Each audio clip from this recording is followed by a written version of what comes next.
Hello ladies and gentlemen, and welcome back to Fallen London. Today we're going to be carrying on with the exceptional story, The Why of Eels. And we just zunk the Zub, so this is going to be fun. You don't have long to celebrate your discovery. The next day, you awaken to an explosion.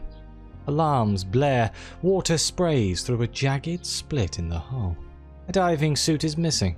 One of your crew has betrayed you. You glance through the porthole and see the Gourmand submarine speeding off into the distance, no doubt headed for the labyrinth. Your crew scrambles for the emergency pumps, but you can see from the rapidly rising water that this is no quick repair. The Z is going to claim you. Let's brace for the end. This is far below the surface. There's not much hope for survival. We have been in so many submarine crashes recently. When you open your eyes, the first thing you see is a bloated face, pale eyes, matted hair. A drownie is watching over you. Lifting your head, looking around, you find yourself in a hollow pocket of coral. There is no door, only a circle of dark water in the middle of the floor. There is no single source of light. The walls themselves shimmer from colour to colour. "Don't be alarmed," says the drownie, his voice a drowned thing too. "You're safe. I've petitioned the Fathom King on your behalf." Let's ask who they are. Even as you ask, a suspicion forms. Could it be... That's right. The definitely drowned malacologist smiles, seeing realization dawn. "I've sent members of the court to repair your submarine. They are singing songs of metal, of endurance. It'll be better than before." You ask after the ichthyologist, the Gourmand, and the rest of your crew. Are they accounted for? "All safe," says the malacologist. "All recovering in chambers like this one, bar the ichthyologist who awoke yesterday." No ordinary drownie would have such influence in the Fathom King's hold. What did he do to win the Fathom King's favour? "I proved myself useful," says the malacologist. "I tamed a great kraken that had lured in the trench of the pariahs for eons, snatching drownies and swallowing them in one bite. The Fathom King was most pleased to have it under his control." He hands you something that resembles a sea sponge, though with odd rubbery protuberances and a thorny air sac. "This will help you breathe," he says. "Follow me." He dives into the circle of water, barely leaving a ripple. The sponge, when clamped over your mouth and nostrils, does a fair job of providing oxygen. Every breath tastes of raw seaweed. You follow the malacologist through sunken chambers of pearl and bone. Other drownies watch you with contempt, dead eyes glaring beneath floating hair. At last, you emerge into an underwater cavern larger than 15 shuttered palaces. "Betsy!" calls the malacologist. Something you had thought was a vast stalactite unfurls and descends from the ceiling. A tentacle swoops you up and buoys you to the other end of the cave, where your submarine waits. Drownies work on its repair, crooning their drowny songs. The ichthyologist is here. He and the malacologist greet each other with a fierce embrace. Ah, not just colleagues then. "I have something to tell you both," says the malacologist. Let's listen to his confession. The half-drowned ichthyologist listens with obvious trepidation. "I'm the one who sent those grinning eels to London," he says. "I knew you wouldn't be able to resist studying them. I even taught them to speak, though they could only remember a sentence or two. I settled on our favourite phrase. There are more things in heaven and earth, Horatio. The ichthyologist's mouth twists bitterly. For years I'd swim to London and sing across the waves, says the malacologist urgently, grabbing the ichthyologist's hand, staring deep into his eyes. Well, you couldn't hear, or you wouldn't. This was it, my last resort to entice you back out to Z so I could talk to you again, show you how well I was doing down here.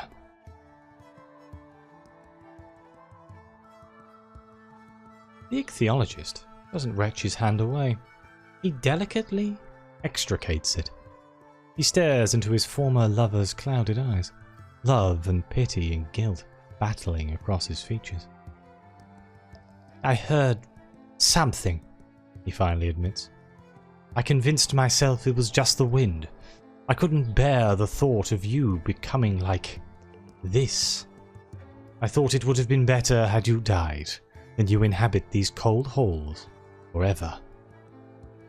You should have heeded my call and seen for yourself, says the malacologist, sweeping his arms over his grand cavern. I didn't drown. I evolved. The secrets of the Z are at my fingertips. Can we ask about the eels? Speaking of the secrets of the Z, what exactly are those grinning eels he sent to serve as his messengers? The malacologist deflates.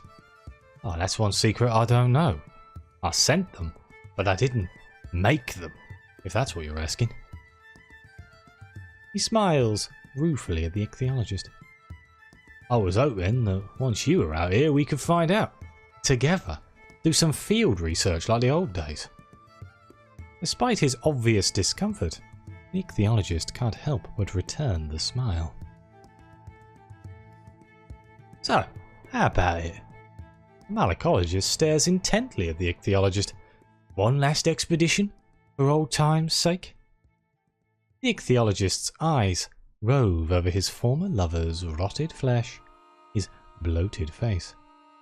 You haven't changed a bit, he admits, and his sudden laugh surprises everyone, except the squid. Let's inform the malacologist that you know where the eels migrate to. The labyrinth of eels, a drowned maze in the far reaches of the Z.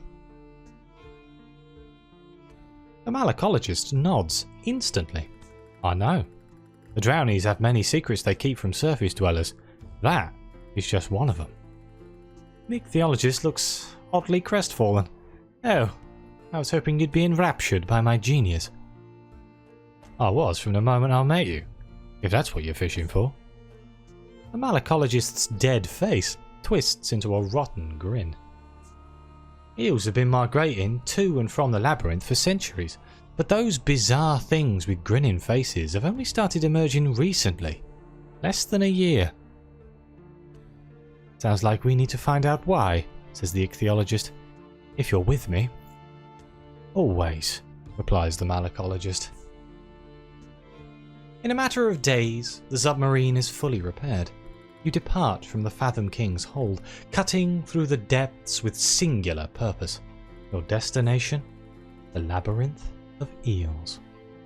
The definitely drowned malacologist is aboard your vessel now. His tamed squid follows behind your zub. Its massive yellow eye occasionally peers through the porthole, to the terror of the crew. Let's arrive at the labyrinth of eels. After everything you've been through, the journey is shockingly short and uneventful. That's what happens when you're followed by the goddamn kraken. No one's going to mess with you when you've got a kraken following you around. Through the porthole, the gloom parts to reveal a colossal stalagmite rising from the Z floor, its upper reaches breaching the surface. To sailors, this is just another island. Beneath the waves, it's a site of pilgrimage. Innumerable eels adorn every surface, coiling, writhing, tangled and languid. Some of the eels scatter, vanishing into holes in the stone wall as your submarine's light spills over them. The kelp-fronded rock face is honeycombed with thousands of tunnels, some barely as wide as a fist, some wide enough to allow the Zub's passage. This is it! The ichthyologist is near frantic with excitement. The spawning grounds! I must go out and observe. No scientist has ever been able to observe Neath eels' breeding habits up close. Over the next couple of days, the ichthyologist, lumbering across the seabed in a full diving suit, and the malacologist, a drowned corpse riding a giant squid, worked together to catalogue the mating habits of ordinary eels in exhaustive detail. The mystery of the grinning eel goes unsolved, but they are, as far as you can tell, having the time of their lives. These findings are already groundbreaking, explains the ichthyologist over dinner one evening. Enough to make me the toast of benthic when I get back to London. The malacologist glances at him. If you go back to London, he says quietly. Otherwise you're welcome to stay out here with me. The ichthyologist pauses, his fork hovering halfway to his mouth. A long, awkward moment passes. So we have two options. We can urge the ichthyologist to join his drowned love. They have been talking. The ichthyologist is tempted to remain here in the Fathom King's sunken halls. We have a 90% chance. Or we can suggest that the ichthyologist resume his old life. He could do a lot of good as a professor. Otherwise all his findings are pointless. Drowning himself might prove an irreversible mistake.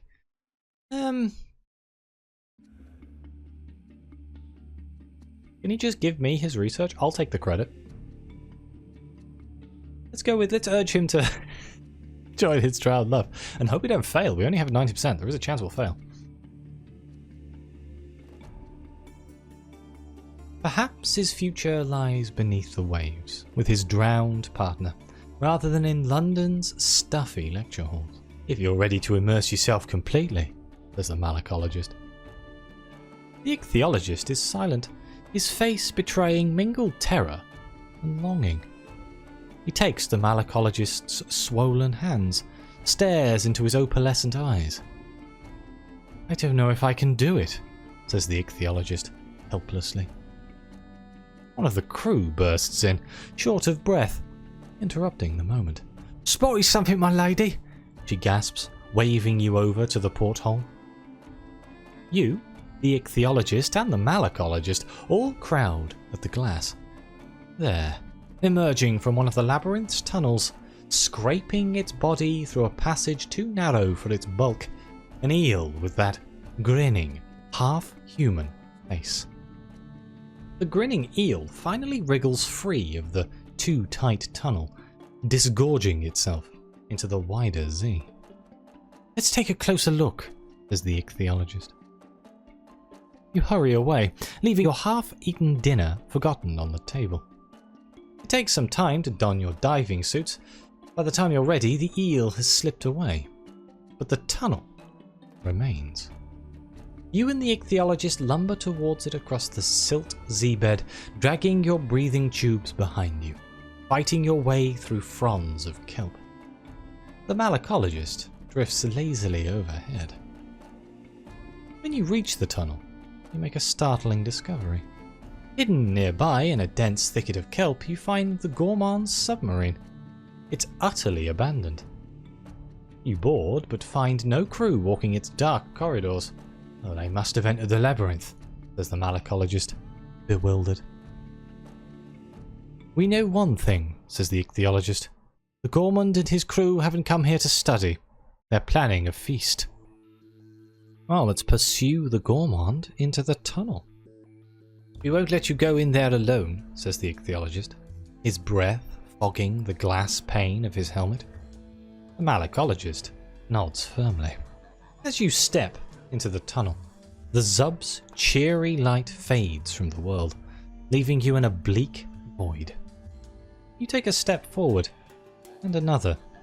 The ichthyologist's hand is on your shoulder, a reassuring reminder that you are not alone. A curious eel gnaws at your breathing tube, but you fend it off with a clumsy kick. You advance deeper and deeper into the tunnel.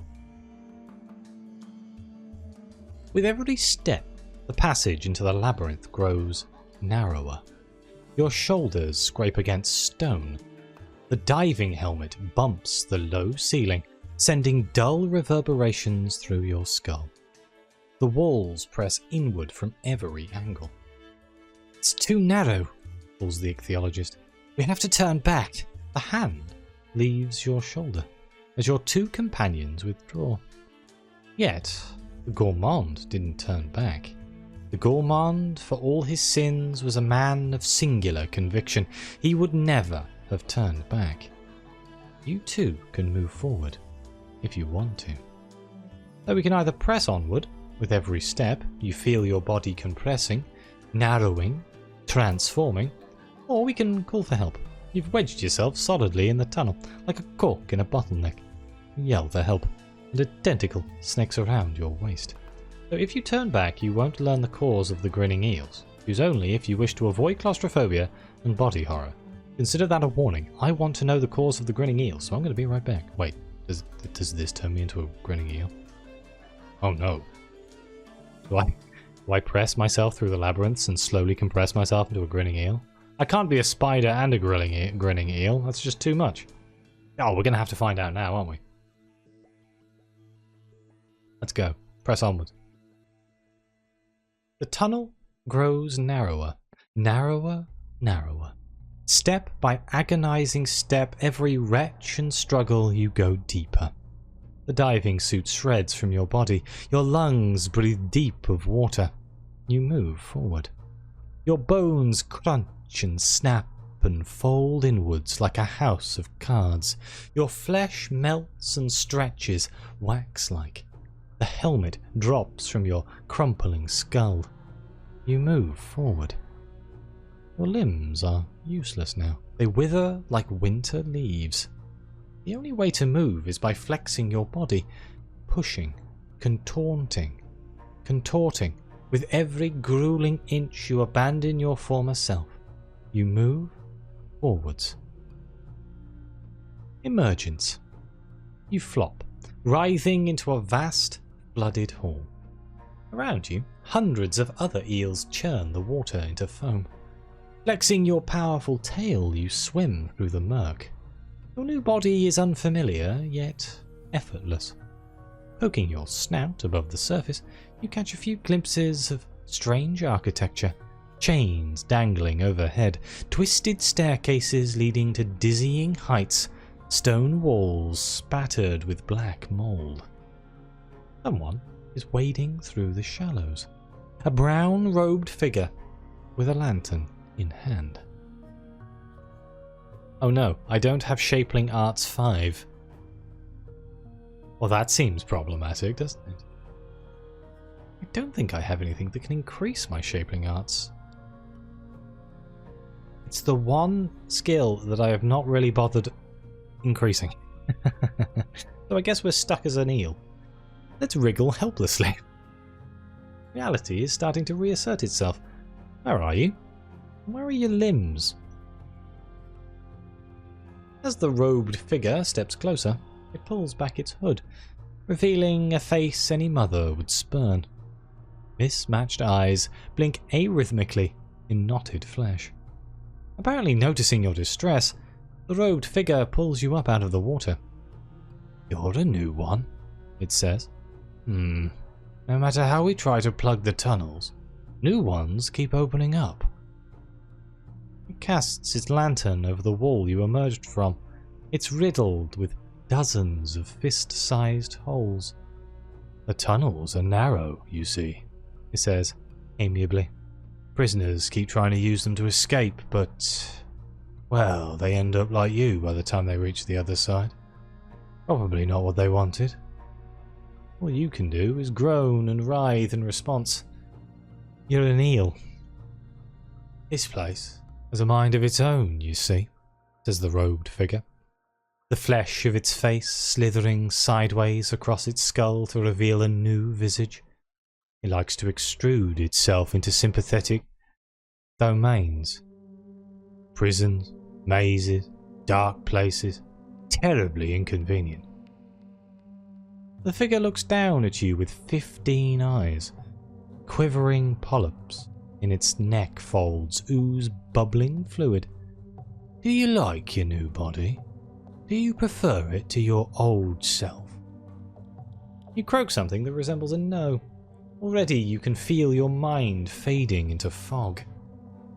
Grinning eels, it seems, do not retain much of their old self's memories, nor their mental capacities. Oh, you're lucky you bumped into me before you forgot everything.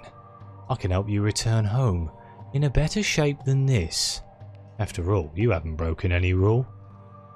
The robed figure pauses. But this place is greedy and senseless. It hoards its prisoners until they've changed enough to sate it. I might not be able to return you to your prior form. Okay. We have quite a few interesting options here. I was just joking about the fact that I might be spiders. Here is an option for a disquieting suspicion that you might be spiders. Mayhap you're a mimic, a masquerade by monsters. This will increase our self-thesis by 1. Count out the number of times you've died. I've been the boatman's opponent 25 times. Report the modifications to your body. New heart, new lungs, new self. The chain was shattered across your knee. Ah, there's the red science of the Gantt pole. Or justify yourself as having greater changes to come. This eel shape is static, uninteresting, it will never change. But in your original form, you are going to change everything, yourself included. Well, let's start with recall that we may be spiders. As you explain your history of transformation, the robed figure nods. Yes, but it's not enough. This place is not satisfied by a single change. Okay, what about the red science? You recount another transfiguration. The figure murmurs its appreciation. Not bad, I must admit. You don't understand. This place rejects the very idea of selfhood. You still have too much continuity throughout your life. Okay, what about all those times I died? After you describe a third metamorphosis, the robed figure is silent for a while. Perhaps you are right, it muses finally. We've not often dealt with a prisoner like you. Are you addicted to self-abnegation? You might change more if we let you return to your old form than if we keep you in this one. Okay, well, let's justify yourself as having changed enough. Over your life, you've gone through enough metamorphoses to shame any insect. The robed figure doesn't need further persuading. It would be a terrible shame to disrupt the journey you are on, it says. I hope we meet again one day, and I hope I do not recognize you. It carries you over to an aperture in the wall, similar to the one you slid from. Keep going, no matter what happens, it says. Focus on your old self, but it will be painful. Reverting is always more painful. You slide headfirst into darkness, leaving the vast sunken halls behind. You squirm, inch by inch, through a hole no bigger than a fist. With a supreme effort of will, you focus on the person you used to be. Your shape, your contours, all the quirks and blemishes. You. The tunnel widens, and you widen with it. Your bones expand and re-knit. It is, as you were warned, agonizing beyond compare. Keep going. The only way out, as ever, is through. At last, you're spat out into the Z's depths. The labyrinth of eels looms behind you. The malacologist and Betsy launch a hasty rescue mission, and soon you're back aboard the submarine, frozen and wretched, but very much alive. Huddled under a blanket with a mug of coca, you demand to see a mirror. Looking in its glassy surface, you're satisfied to see your own face staring back. Familiar, bearing no marks of change other than deep black bruises. The ichthyologist has questions, of course. You can't answer to any degree of satisfaction, so you try your best. You uncurl one frozen hand. A few mislaid fin bones sit in the palm, extruded during your transformation and reversion. Hopefully, those weren't anything important. You wait in your submarine for several days to see if the gourmand ever emerges from the labyrinth of eels. At last, your patience is rewarded. A grinning eel slides from one of the tunnels. It has the stereptitious gourmand's eyes. Mercifully, it lacks his voice. You scoop up the eel and deposit it in a tank. It coils up behind a rock, staring vacantly through the glass. The gourmand went through the same transformation as you, it seems, but lacked the willpower to turn back. Or perhaps he was simply not lucky enough to run into a friendly warden. Let's leave the ichthyologist and the malacologist behind. They have been talking. The ichthyologist wants to remain behind this time. He's going to join the Fathom King's court. He is going to drown, of course. It's a truth best left unspoken. The ichthyologist, to join his beloved, is going to step into the depths and let the water fill his lungs. They come to say goodbye to you first. Thank you for everything, says the ichthyologist. Without you, I'd still be utterly alone. Thanks for bringing back to me, says the malacologist, simply. I can't imagine a better fate, says the ichthyologist, grasping the mottled hand of his partner. He takes a series of deep, gurgling breaths. Oh gosh, am I really doing this? I'll be by your side the whole time, says the malacologist. They step out into the darkness of the abyss. You watch through the porthole as the ichthyologist breathes his last, clasped in his lover's embrace. He struggles, of course, tries to make it back to the zub. The malacologist holds him firmly in place until the bubbles stop. Once it's over, Betsy the squid scoops them in its tentacles and bears them to the Fathom King's hold. You chart a course back to London. The eel that was the gourmand is your only company. One day, you find something floating in its tank. You are reasonably sure it's the expelled remnants of the gourmand's soul. Ah, a discordant soul. We can answer the questions. Upon returning to London, the Department of Menace Eradication call upon you immediately. They want a meeting. I kind of forgot that it was the Department of Menace Eradication that sent me on this whole thing. Let's answer their questions. The unflappable exterminator meets you in a dingy back room. A stuffed marsh wolf head leers down from the wall. You explain, to the best of your knowledge, that suspiciously human eels originate from the labyrinth of eels, and were sent to London by the definitely drowned malacologist. Without his influence, they won't be swimming in home waters again. As for what exactly created the grinning eels, it's a more complicated story. There was a strange place within the labyrinth of eels, a place unlike anything.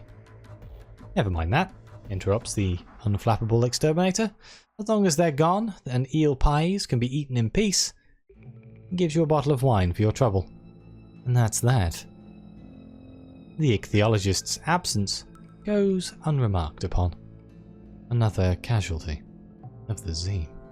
Let's have a look at the gourmand's fate. You still have a grinning eel in your possession, swimming languidly in a tank of brackish water. This used to be the stereptitious gourmand. He hasn't retained the gourmand's faculties. It lacks his cruelty, his bombast, his joie de vivre. It exists to swim and feed, and shows no preference between exotic meats or the most basic kibble. Once you're rid of him, you can consider this whole affair finally over. So we can either release him into the stolen river, presumably the humane thing to do, or we can bake him into a pie and eat him. It's exactly what he would have wanted. I'm going to bake him into a pie and eat him just because I want to know what happens. This is not something that I would normally do, but my curiosity is far too high. I have to know. The Gourmand's restaurant has been shut down by the constables, but the kitchen equipment is not yet confiscated. You break in one night and fire up the stoves. The Gourmand himself, or what used to be the Gourmand, lies coiled within a wheelbarrow. You lift it onto a counter with some difficulty. He looks at you with gormless eyes. Its expression barely changes as you strike the cleaver cleanly through its neck. Once the deed is done, it's time to transform butchery into art. Skinning, gutting, filleting, chopping, the lining of a well-made pastry in a deep, deep dish. A pinch of salt, a dash of water, good, honest grub. Diced eel meat is layered with onions, mushrooms, herb. Into the oven it goes. The scent is divine. You stand enraptured for 70 minutes, watching the pastry reach that golden hue. The pie is done. It's time to eat, eat, eat. Every bite is a miracle. It's better than you hoped. It tastes more of pork than of seafood. Once you are finished, you lick the plate clean. The gourmand's work is done. Like all artists must, he finished his masterpiece by becoming it. You remain forever grateful. Bon appetit!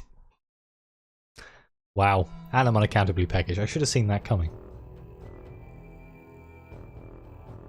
And with that, we're at the end of the exceptional story, The Why of Eels.